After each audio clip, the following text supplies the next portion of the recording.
Hi hello friends, welcome back to my channel. Friends, ನೀವು ನೋಡ್ತಾ ಇದ್ದೀರಾ Kavitha's Kannada recipe channel. Friends, ಇವತ್ತಿನ ವಿಡಿಯೋದಲ್ಲಿ ಸೊಪ್ಪುಗಳನ್ನು ಯೂಸ್ ಮಾಡಿಕೊಂಡು ಒಂದು ಇನ್ಸ್ಟೆಂಟ್ ಆದಂತಹ ಚಟ್ನಿ ರೆಸಿಪಿನ ಯಾವ ರೀತಿ ಮಾಡೋದಂತೇಳಿ ತೋರಿಸ್ತಾ ಇದ್ದೀನಿ. ಈ ರೀತಿ ಸೊಪ್ಪುಗಳನ್ನು ತಂದಾಗ ಇದನ್ನು ಸ್ಟೋರ್ ಮಾಡೋದು ತುಂಬಾ ಕಷ್ಟ ಅಲ್ವಾ. ಸೊ ಈ ರೀತಿ ಒಂದು ಇನ್ಸ್ಟೆಂಟ್ ಚಟ್ನಿನ ಮಾಡ್ಕೊಳ್ಳೋದ್ರಿಂದ ನೀವು ಚಟ್ನಿನ ಸ್ಟೋರ್ ಮಾಡಿ ಯೂಸ್ ಮಾಡ್ಬೋದು. ಸೊ ಬಾಯಿ ರುಚಿ ಕೆಟ್ಟಾಗ ಈ ರೀತಿ ಒಂದು ಚಟ್ನಿ ಇದ್ದರೆ ರೈಸ್ಗಿಂತ ಜಾಸ್ತಿ ಚಟ್ನಿನೇ ತಿಂತೀರಾ, ಅಷ್ಟು ಟೇಸ್ಟಿಯಾಗಿರುತ್ತೆ. ಸೊ ಫ್ರೆಂಡ್ಸ್, ಬನ್ನಿ ಹಾಗಾದರೆ ತಡ ಮಾಡ್ದೇನೆ ಈ ಒಂದು ಇನ್ಸ್ಟೆಂಟ್ ಚಟ್ನಿ ರೆಸಿಪಿನ ಯಾವ ರೀತಿ ಮಾಡೋದು, ಇದಕ್ಕೆ ಏನೆಲ್ಲ ಇಂಗ್ರೀಡಿಯೆಂಟ್ಸ್ ಬೇಕಂತೇಳಿ ನೋಡ್ಕೊಂಡ್ ಬರೋಣ. ಓಕೆನಾ? ಸೊ ಮೊದಲೇದಾಗಿ ನೋಡ್ತಾ ಇರ್ಬೋದು, ಈ ಒಂದು ಚಟ್ನಿ ಮಾಡೋದಕ್ಕೆ ನಾನಿಲ್ಲಿ 2 ಕಟ್ನಷ್ಟು ಪಾಲಕ್ ಸೊಪ್ಪು, 2 ಕಟ್ನಷ್ಟು ಮೆಂತ್ಯ ಸೊಪ್ಪು, ಹಾಗೇನೆ 1 ಕಟ್ನಷ್ಟು ಕೊತ್ತಂಬರಿ ಸೊಪ್ಪನ್ನು ತಗೊಂಡಿದ್ದೀನಿ. ಈ ಎಲ್ಲ ಸೊಪ್ಪುಗಳನ್ನು ಸೇರಿಸ್ಕೊಂಡು ಇವತ್ತು ಒಂದು ಚಟ್ನಿ ರೆಸಿಪಿನ ಮಾಡೋಣ. ಸೊ ಇಲ್ಲಿ ನೋಡ್ತಾ ಇದ್ರೆ ಮೊದಲಿಗೆ ಈ ಎಲ್ಲ ಸೊಪ್ಪುಗಳನ್ನು ನೀಟಾಗಿ ವಾಶ್ ಮಾಡ್ಕೊಂಡು ತಗೊಳ್ಳಿ. ಇವು ನೆಲದಲ್ಲಿ ಬೆಳೆಯೋದ್ರಿಂದ ಮಣ್ಣಿನಾಂಶ ಸ್ವಲ್ಪ ಜಾಸ್ತಿನೇ ಇರುತ್ತೆ.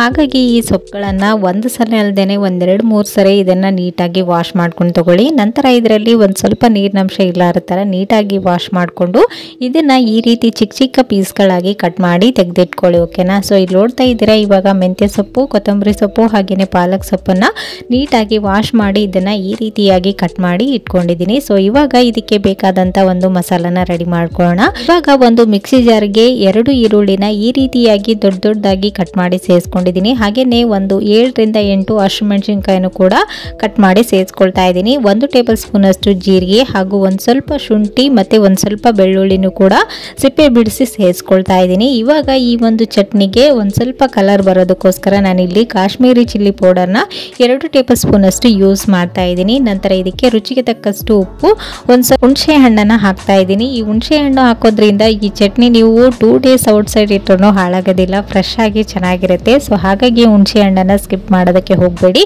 ಸೊ ಇವಾಗ ಇದಕ್ಕೆ ಒಂದು ಸ್ವಲ್ಪ ನೀರನ್ನು ಹಾಕಿ ಇದೆಲ್ಲವನ್ನು ನೀಟಾಗಿ ಗ್ರೈಂಡ್ ಮಾಡ್ಕೊಂಡು ತಗೊಳ್ಳೋಣ. ಸೊ ಇಲ್ಲಿ ನೋಡ್ತಾ ಇದ್ರಲ್ವಾ, ಈ ರೀತಿ ಆಗಿರಬೇಕು, ಜಸ್ಟ್ ತರಿ ಆಗಿರಲಿ. ಸೊ ಆವಾಗನೇ ಈ ಒಂದು ಚಟ್ನಿಗೆ ಒಂದೊಳ್ಳೆ ಟೇಸ್ಟ್ ಇರುತ್ತೆ. ಸೊ ಇವಾಗ ನೋಡ್ತಾ ಇರ್ಬೋದು, ಈ ಚಟ್ನಿಗೆ ಬೇಕಾದಂತಹ ಈ ಮಸಾಲೆ ರೆಡಿ ಆಗಿದೆ. ಸೊ ಆನಿಯನ್ ನೋಡ್ತಾ ಇರ್ಬೋದು, ಈ ರೀತಿಯಾಗಿ ಜಸ್ಟ್ ತರಿ ಆಗಿರ್ಬೇಕಷ್ಟೇ. ಸೊ ಆವಾಗನೇ ಅಲ್ಲಲ್ಲಿ ಬಾಯಲ್ಲಿ ಸಿಗ್ತಾ ಇದ್ರೆ ಟೇಸ್ಟ್ ಡಿಫ್ರೆಂಟ್ ಆಗಿರುತ್ತೆ. ಇವಾಗ ಈ ಸೊಪ್ಪಿನ ಚಟ್ನಿ ಮಾಡೋದಕ್ಕೆ ಮಸಾಲ ರೆಡಿ ಆಗಿದೆ. ಈ ಚಟ್ನಿನ ಯಾವ ರೀತಿ ಮಾಡೋದಂತೇಳಿ ನೋಡ್ಕೊಂಡು ಬರೋಣ ಬನ್ನಿ. ಸೊ ಇವಾಗ ಇಲ್ಲಿ ನೋಡ್ತಾ ಇರ್ಬೋದು, ಒಂದು ಪ್ಯಾನ್ಗೆ ನಾನಿಲ್ಲಿ ಒಂದು 3 ಟೇಬಲ್ ಸ್ಪೂನ್ ಅಷ್ಟು ಆಯಿಲನ್ನು ಹಾಕಿದ್ದೀನಿ. ಈ ಆಯಿಲ್ ಬಿಸಿ ಆದ ನಂತರ ಇದಕ್ಕೆ 1-2 ಟೇಬಲ್ ಸ್ಪೂನ್ ಅಷ್ಟು ಸಾಸಿವೆ ಹಾಗೆ ಜೀರಿಗೆಯನ್ನು ಕೂಡ ಹಾಕೊಂಡು ನೀಟಾಗಿ ಫ್ರೈ ಮಾಡ್ಕೊಳ್ಬೇಕು.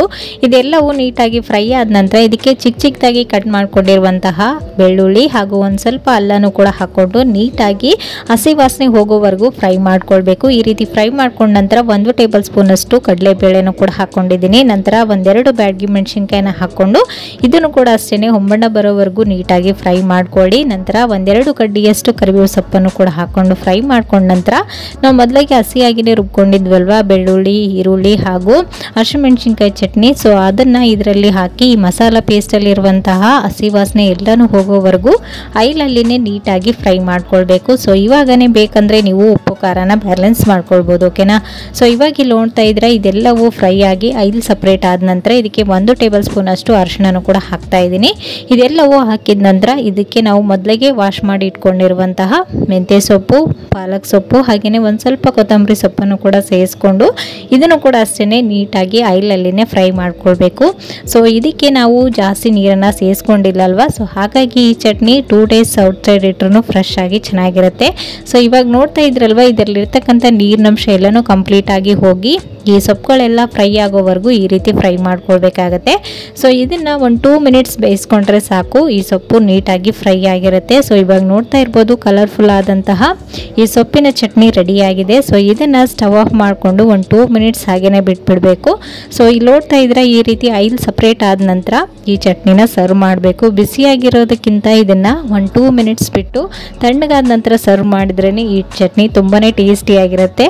ಲಾಸ್ಟಲ್ಲಿ ಇದಕ್ಕೆ ನಾನಿಲ್ಲಿ ಒಂದು ಅರ್ಧ ನಿಂಬೆ ಹಣ್ಣನ್ನು ಕೂಡ ಹಾಕ್ತಾ ಇದ್ದೀನಿ. ಸೊ ಇದನ್ನು ಹಾಕಿ ನೀಟಾಗಿ ಮಿಕ್ಸ್ ಮಾಡಿಕೊಂಡು ಬಿಸಿ ಬಿಸಿ ರೈಸ್ ಜೊತೆಗೆ ಈ ಒಂದು ಚಟ್ನಿನ ಸರ್ವ್ ಮಾಡಿದರೆ 1-2 ತಟ್ಟೆಯಷ್ಟು ರೈಸನ್ನು ಖಾಲಿ ಮಾಡ್ತಾರೆ. ನಾನು ಮೊದಲೇ ಹೇಳಿದ ಹಾಗೆ ರೈಸ್ಗಿಂತ ಜಾಸ್ತಿ ಚಟ್ನಿನೇ ತಿಂತಾರೆ, ಅಷ್ಟು ಟೇಸ್ಟಿಯಾಗಿರುತ್ತೆ.